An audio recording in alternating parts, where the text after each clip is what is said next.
자, 교독하겠어요. 제가 먼저 읽겠습니다.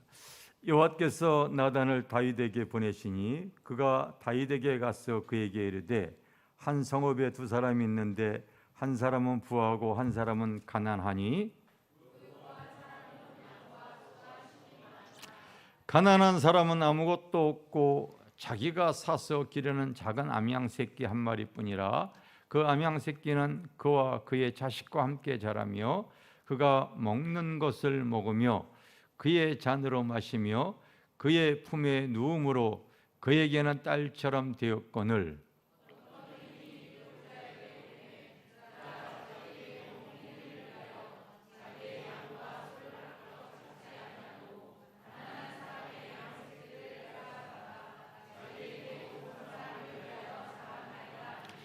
다윗이 그 사람으로 말미암아 노하여 나단에게 이르되 여호와의 살아계심을 두고 맹세하노니 이 일을 행한 그 사람은 마땅히 죽을지라.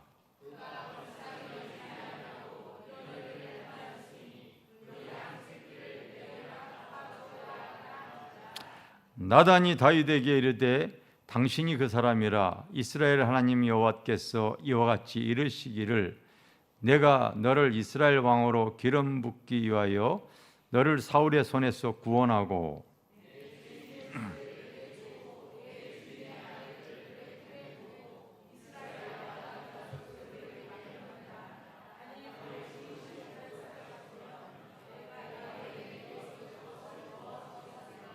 아멘.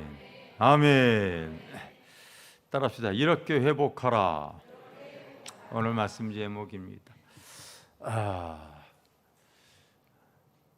한동안 코로나로 인해서 한국 교회가 굉장히 많이 위축이 되어지고 성도들도 신앙이 교회가 많이 침체되어졌다고 합니다. 그리고 교회도 참 많이 이렇게 문을 닫고 어려운 가운데 있다는 내용들을 많이 대하고 또 만나는 목사님들도 그런 영적인 침체에 대해서 고민하는 분들도 많이 대합니다. 오늘의 말씀을 통하여서 우리뿐만이 아니라 저희 이 교회 영상이 또 이제 유튜브로 나가기 때문에 또 유튜브로 듣는 분들도 좀 이렇게 신앙과 믿음이 회복했으면 좋겠다 이런 마음을 가지고 오늘 본문 말씀을 이렇게 가졌습니다.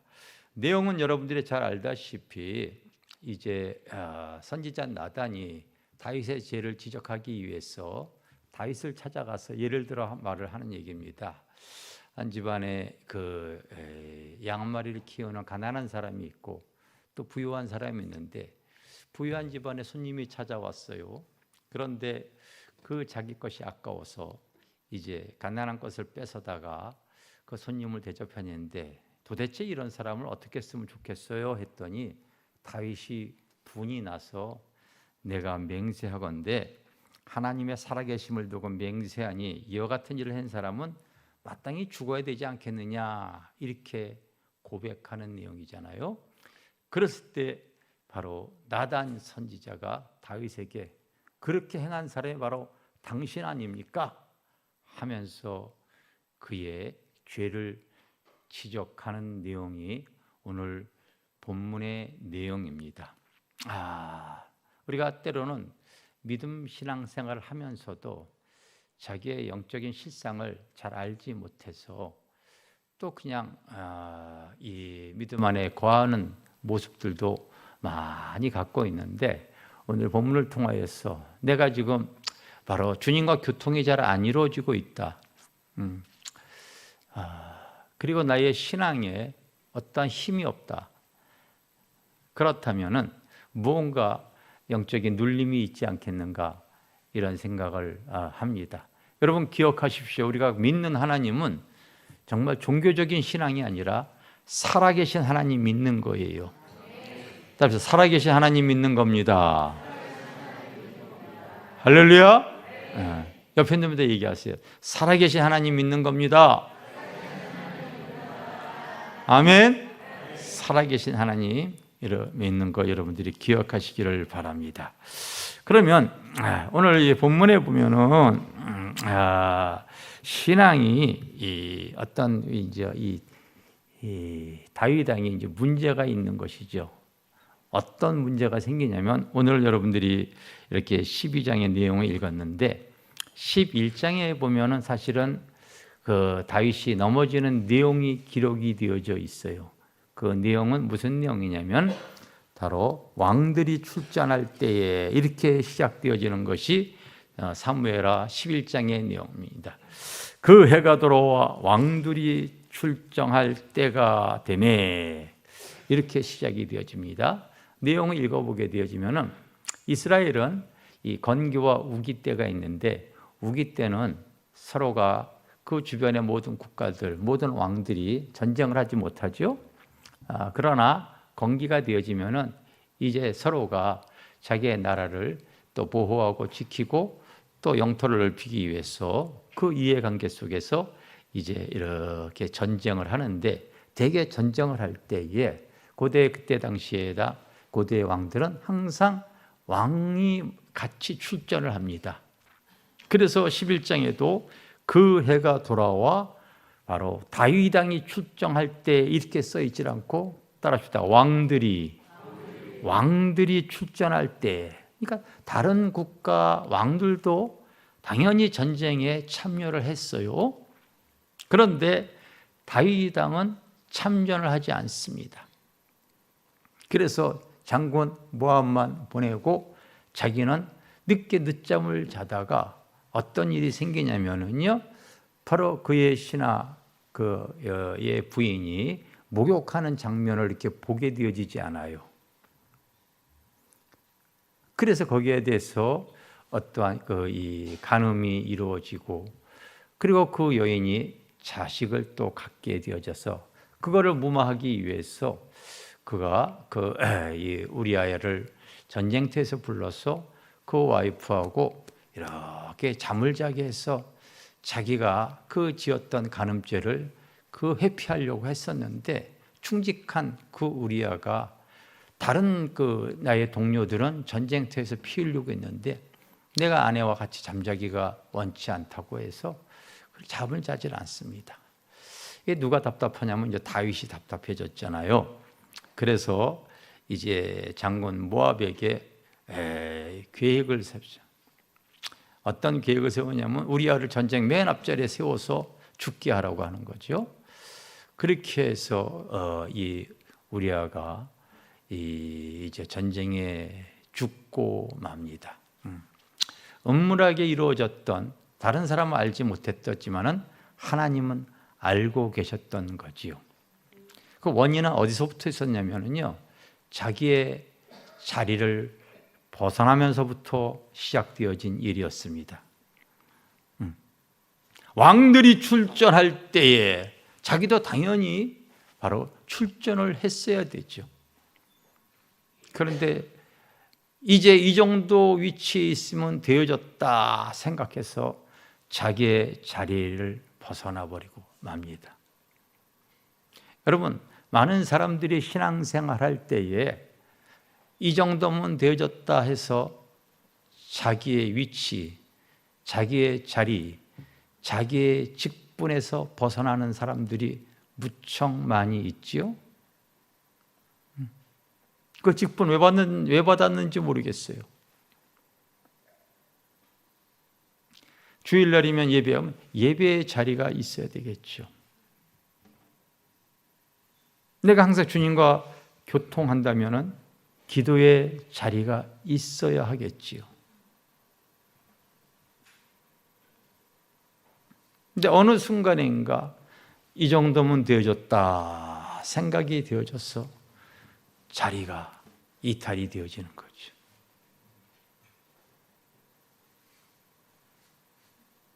영적인 침체가 오기 시작합니다.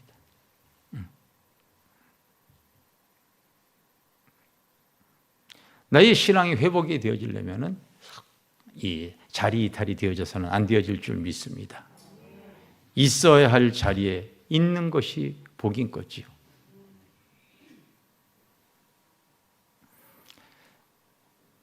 여러분들은 예배 드리고 나서 꼭 끝날 때마다 축도를 받습니다.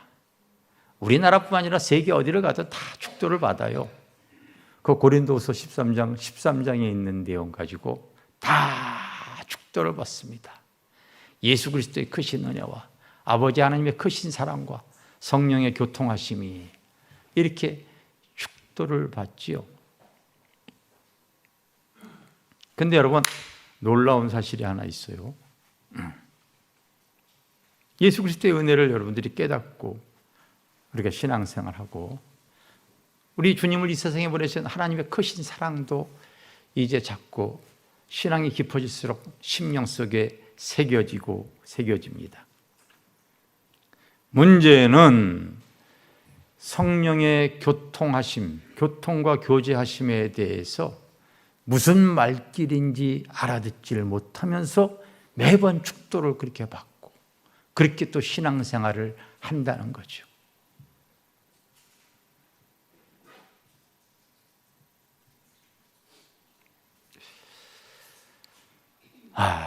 그런 것들이 좀 사실은 많이 안타깝습니다.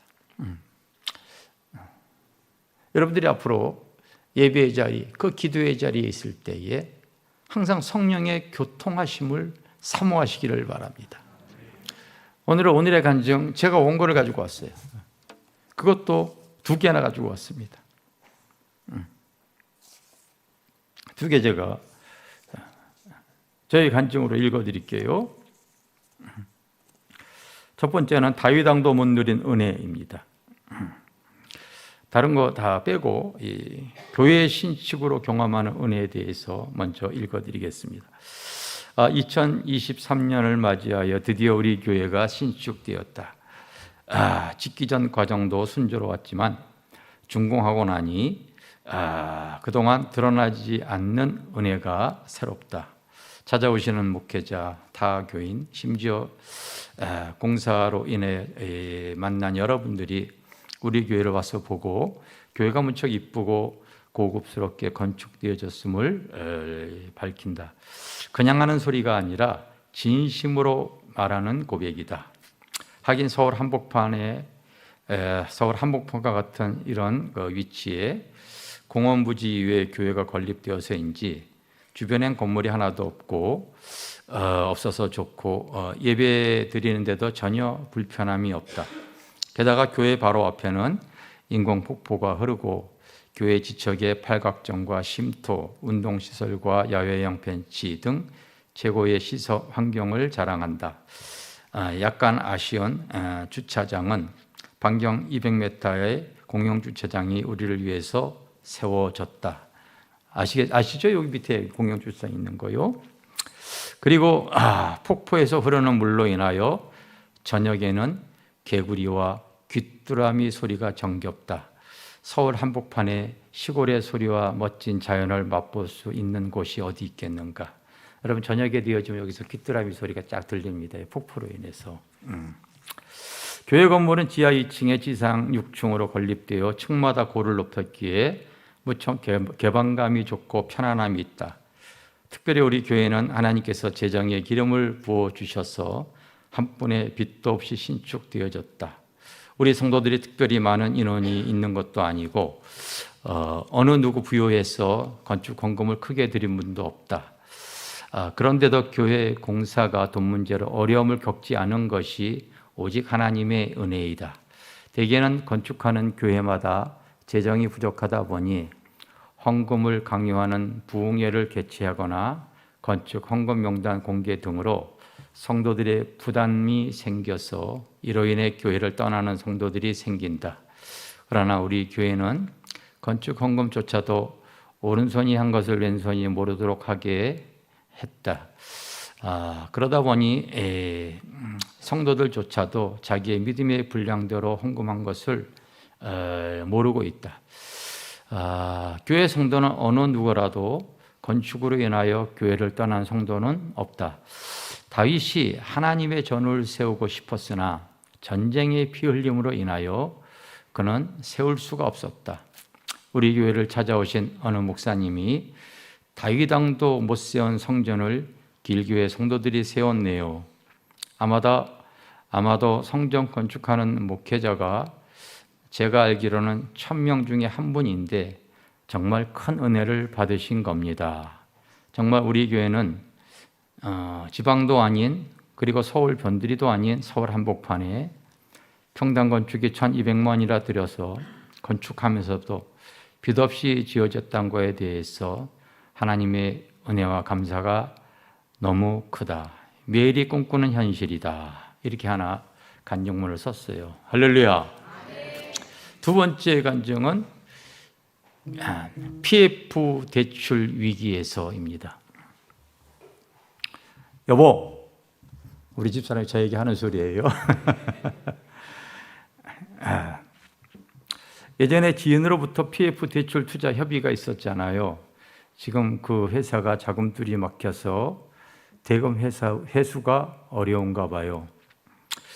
유튜브에 들어가서 확인해 보니 현재 한국은행에서 발표한 PF 프로젝트 파이낸싱이라고 하는 이 PF 대출 잔액이 112조로 역대급이라고 한다.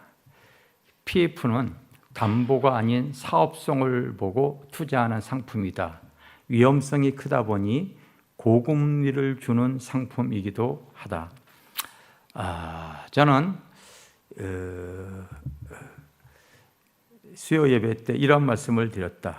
모든 공교회는 예배 때마다 주 예수 그리스도의 은혜와 하나님의 사랑과 성령의 교통하심이 너희 무리와 함께 있을지어다. 이런 축도를 받는다.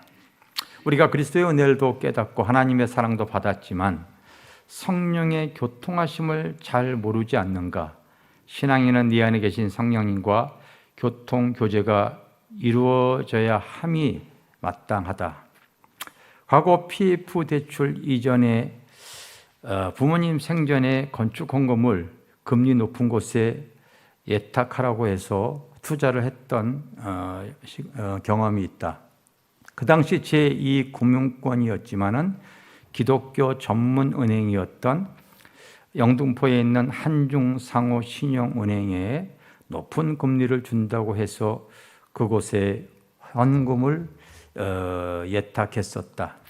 한 달이 지났을까? 기도할 때마다 주님께서 그곳에 정기 예금한 돈을 인출하라신다. 그때부터 도저히 기도가 안 되고 두려운 마음이 몰아쳤다. 그래서 부모님께 말씀을 드리고 안전한 1금융권으로 모든 자금을 옮겼다. 그리고 정확히 한 달 후 영등포에 있는 그 은행은 부도가 났다. 궁금해서 찾아가 보니 수많은 예탁자들이 몰려들어 아우성을 치고 있었다. 그런데 이번에도 마찬가지였다. 2023년 이전까지 최저금리로 대부분 현금 보유자들은 조금이라도 더 나은 이자를 주는 곳을 찾아 예금을 위탁하려 했었다. 저 또한 마찬가지여서 그동안 은행과 증권회사에서 소개하는 PF 대출 상품에 돈을 나누어서 투자했었다. 그때 지인으로부터 고이율의 투자 제의를 받았다. 다시 말하건대 PF 대출은 담보가 아닌 사업성을 프로젝트를 보고 투자를 하는 상품이다 보니 엄청 높은 금리를 준다. 그런데 2002년도에 말씀보다 기도보다 앞서지 말라고 하는 말씀을 붙잡고 이 내용을 가지고 기도할 때 주님께서 투자하지 말라고 하셔서 아쉬운 마음으로 포기했었다. 2023년 5월에 그 투자가 자금 회수가 안 되어 큰 공경에 빠졌다고 한다. 대부분은 PF가 부동산 개발 투자인데 2023년도에 들어와 아파트와 오피스텔이 급락하다 보니 올해에만 건설회사가 800개나 부도가 났다고 한다. 성령의 교통하심, 내주하시는 그분과 소통하는 통로를 맛보면 기도를 얻지 않을 수 있겠는가? 이것이 여러분 우리의 실제 신앙생활인 거예요. 아멘? 실제적인 거예요. 그래서 기도하면서 성령의 교통을 가져올 수 있으면은요, 그때그때마다 위로부터 하나님의 돕는 손길들을 우리가 맛볼 수가 있는 것이지요. 할렐루야? 맛볼 수가 있는 겁니다.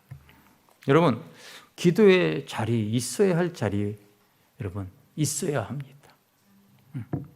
자기 위치에서 벗어나지 마시기입니다. 왕은 왕의 자리에서 같이 출전할 때 출전해야 되는 거죠. 벗어나면서부터 문제가 되어지는 거죠. 그래서 복 있는 사람에 대해서 내가 여러분들에게 말씀드리고 있지 않습니까? 악인에게와 죄인에게 오만한 자리에 앉지 말라고 얘기하지. 너희 위치, 너희 장소가 거기가 아니지 않냐고 성경은 우리에게 말해주고 있는 거예요. 할렐루야. 자리 이탈하지 마시기를 바랍니다. 그러면서 그 주님의 인도함 받는 것, 그것이 중요하다고 여겨줘요. 두 번째는 들어주다. 내게 주신 은혜를 망각해서는 안 된다. 나단 선지자가 그 다윗에게 말을 하죠. 무슨 얘기를 하냐면 7절에 하나님께서 너를 이스라엘의 왕으로 세우셨고 그리고 너에게 성령의 기름을 부어서 다윗의 손에서 구원했고 이스라엘과 모든 유다 족속을 내게 맡겼다. 이렇게 얘기를 합니다. 하나님께서 너를 선택해서 성령의 기름을 부었고 그 사울의 손에서 너를 구원했고 이스라엘의 왕으로 삼은 것이 바로 하나님께서 그런 놀라운 은혜를 베푸셨다고 말하는 겁니다. 여러분, 우리가 영적으로 침체할 때 항상 많은 사람들이 현실을 직시하는 경우가 많아요. 그때 구약 성경을 보게 되면 주님은 꼭 이스라엘 사람들에게 말을 할 때 바로 내가 너희를 어떻게 구원했고 어떻게 광야에서 너에게 사랑을 베풀었고 이 자리까지 있게 한 것을 잊지 말라고 계속 얘기를 합니다. 그래서 내게 주신 은혜. 로마서 15장에도 그 바울이 내가 부득불 자랑할 것이 있다면 예루살렘에서부터 일루리건까지 하나님의 복음을 증거함에 있어서 말이요, 표적이요, 기사와 모든 능력이 성령의 역사심을 내가 감히 말하노라. 그렇게 얘기하는 거예요. 하나님이 자기의 삶에 함께 하신 것을 잊지 않는 거예요. 여러분, 신앙이 깊어질수록 가장 귀한 은혜가 바로 뭐냐면 나를 구원하시고 구속하신 그 은혜가 그 무엇보다도 바꿀 수 없다는 걸 전 깨닫습니다. 너희가 만약 온 천을 얻고도 자기의 목숨을 잃으면, 자기 생명을 잃으면 그것이 무엇이 유익하리요? 여러분, 내가 지옥 간다고 하는데 세상 그것이 뭐가 그렇게 중요합니까? 근데 주님의 그 피 흘림으로 인한 그 사랑으로 내가 이 구원의 자리에 있다고 하는 그 자체는 이거 세상과 바꿀 수 있는 게 아니지 않습니까? 구원의 은혜를 여러분 잊지 마시기를 바랍니다. 또 삶 속에서 하나님께서 자국자국 삶의 여정 속에서 나에게 찾아와시고 기도 응답하시고 함께 하시고, 근데 우리 성도들에게 신앙간증 써서 우리 같이 은혜 나눕시다. 바로 내게 주신 은혜를 잊지 말라는 거죠. 할렐루야. 나단이 다윗에게 그렇게 얘기하는 겁니다. 하나님께서 너를 선택했고 너에게 성령의 기름을 부었고 뿐만 아니라 그 기름 부음을 통하여서 네가 이스라엘의 왕이 되어졌고 얼마나 삶 속에서 네가 받은 은혜가 큰지 아느냐, 이거 지금 말을 하고 있지 않습니까? 저는 집회 가게 되어지면요 다윗의 기름 부음을 가지고 설교를 합니다. 이 다윗의 일기의 목동이었잖아요. 그런데 성령의 기름 부음으로 시간이 흐르고 보니까 가장 이스라엘의 위대한 왕이 되어졌어요. 뿐만 아니라 여러분, 시편의 150편 중에서 100편이 다윗이 쓴 시예요. 위대한 시인이 되어지지 않습니까? 위대한 정치가가 되어지지 않습니까? 그가 악기를 가지고 또 찬양을 하게 되어지면 치유의 역사가 일어나요. 위대한 의사예요. 뿐만입니까? 전쟁에서 나가서 전쟁을 할 때에 패한 적이 없어요. 위대한 장군이 되어져요.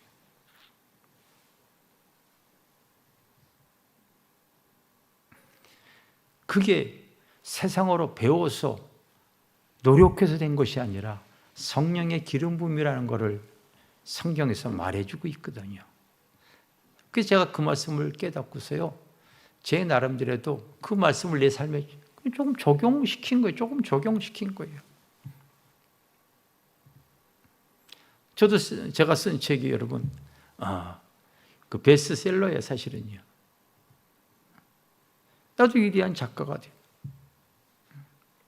기도원 원장도 되어져요.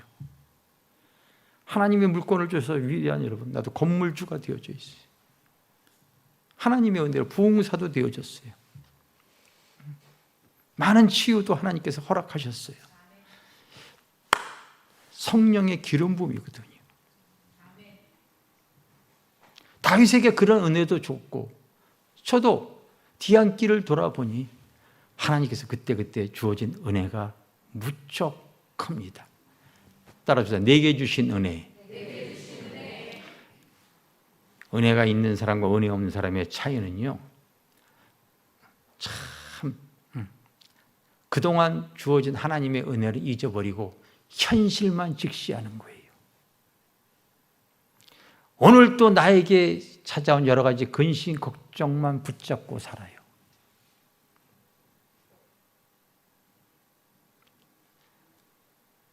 그러나 믿음이 있는 사람은 그렇지 않습니다. 믿음은 바라는 것이 실상이라, 실체라고 그러지 않습니까? 하나님의 말씀 붙잡고 믿음으로 현실의 여러 가지 문제도 이겨나갈 수 있는 힘을 갖는 줄 믿습니다.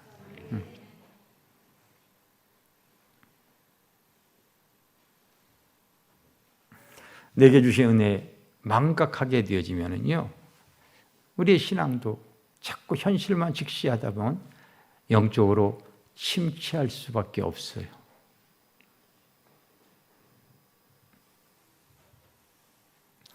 또 하나 마지막, 하나님의 말씀을 자기에게 적용하지 않고 남에게 적용한다.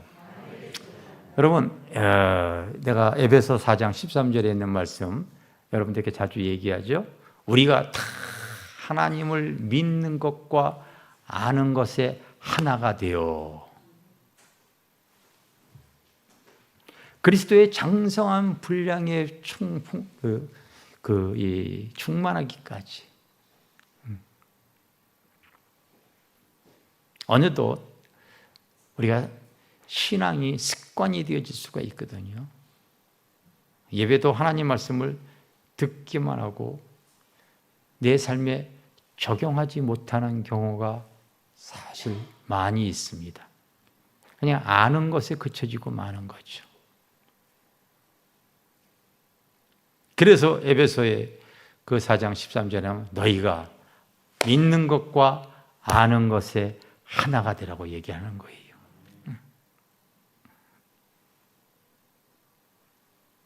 나단이 그 다윗에게 찾아와서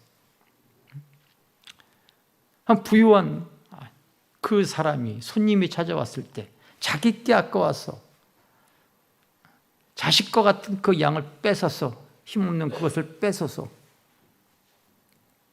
그 취한 것을 어떻게 할까? 다윗은 많은 아내들도 있고 정말 부유했거든요. 자기에게 하는 소리를 못 알아듣고 있는 거예요.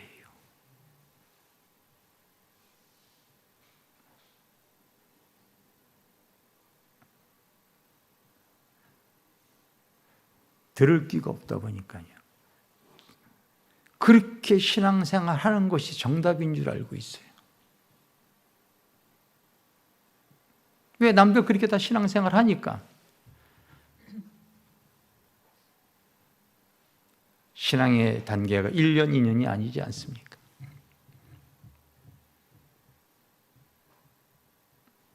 그렇게 습관으로 믿다 보니까 더 이상 영적인 진보가 일어나질 않습니다.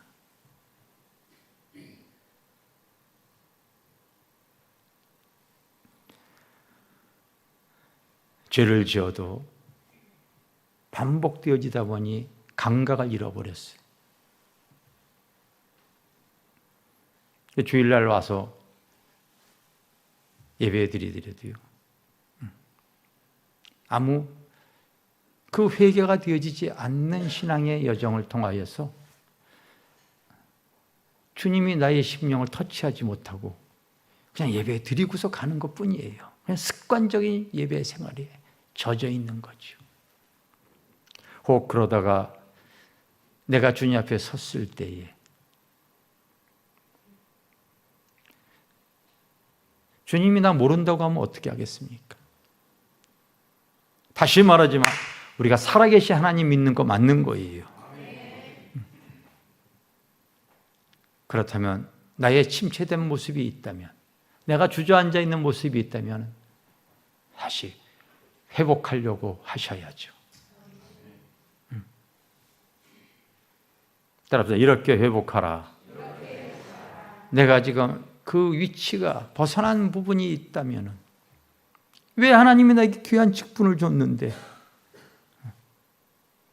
한 달러도 받은 자처럼 그냥 다 묻어놓고 신앙생활합니까?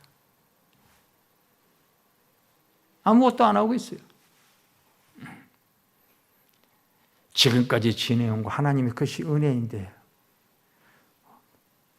내가 지금까지도 주님 예배 자리에 나와서 하나님의 말씀을 듣는 것 자체가 은혜인 거예요.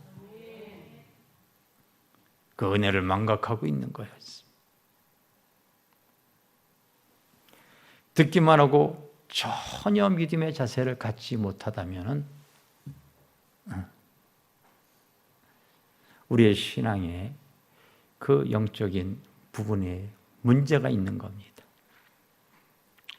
좀 더 하나님 앞에 우리가 그 부족한 모습을 가지고 다윗은 그런 그 고백을 그 나단을 통하여 들었을 때에 그가 하나님 앞에 회개하여서 그가 다시 하나님과 교통하는 삶을 살기를 원합니다. 그래서 그가 쓴 그 시편에 정결한 마음을 주시옵소서. 오 주여, 나를 주님 앞에서 제발 좀 멀리하지 마시고. 여러분, 죄 지으면 성령은 근심하고 떠나가 버리잖아요. 내가 기도해도 성령의 감동, 예배를 통해서도 하나님의 은혜 받지 못한다? 뭔가 성령의 막힘이 있거나 하나님 앞에 걸림이 있거나 하나님과 떠나 있는 모습이 있기 때문이지요. 여러분, 우리가 회복해서 주님과 교통교제하는 우리 성도들 되어지기를 주님의 이름으로 축원합니다.